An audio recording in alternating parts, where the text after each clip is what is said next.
Hér erum við með tæki sem var tekið í notkun fyrr á þessu ári síðastliðnu sumri og þetta tæki þriðja kynslóð steinbrotstækja sem við höfum hér á Landspítalann. Það fyrsta kemur áramótin 93-94 og þau hafa verið í stöðugri notkun síðan. Á hverju ári eru meðhöndlaðar það bil 240-250 meðferðir en tíðnin hefur farið vaxandi á síðastliðnum árum og núna komin yfir 340 meðferðir á síðastliðnu ári og það stefnir ennþá í metár núna 2017.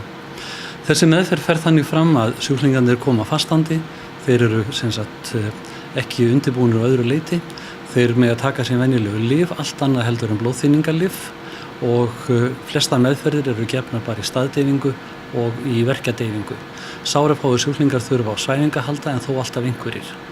En náttúrulega öll börn og þau sjúklingar sem ekki þola meðferðin öðru leyti, þeir fá náttúrulega þá svæfingaaðstoð eða verkjadeyfingaraðstoð sem þörf á.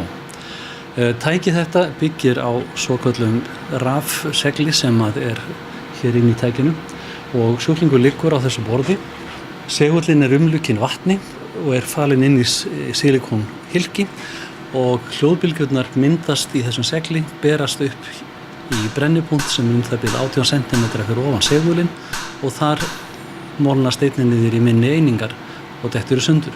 Síðan þarf sjúklingurinn að pissa þessum steinbrotum út, getur stundum verið vandamál að losna við þá steina. En að meðaltali þarf maður að meðhöndla steina rúmlega einu sinni, það að segja 1,6 sinnum ef allir steinar eru taldir, þannig að 50% sjúklingar þurfa að koma oftar en einu sinni í svona meðferð. Þessi tækni hún mjög byltingakennd í læknisfræðinni því að hún breyti því að frá því að þurfa að meðhöndla alla þessa steina með opnum skurðaðgerðum þá eru langflestir steinsjúklingar sem hægt að ná steinum og brjóta einungis með aðferð sem ekki rýfur hold. Og þetta svo stóra bylting að geta þarna meðhöndla sjúkdóma djúpt í holdi án þess að þurfa að skera til þess.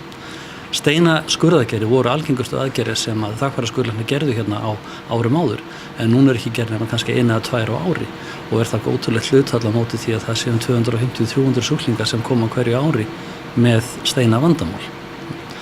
Þannig að legudögum hefur fækkað og aðgerðum hefur fækkað fyrir tilkomu þessa og þess sem ég sagði áðan að flestir þessar sjúklinga eru meðhöndlaðar á göngudeildarformi þannig að fjarvera þeirra frá vinnu líka veruleg þannig að bæði spítalahagur og þjóðhagslegur ávinningur af þessari tækni gríðarlegur.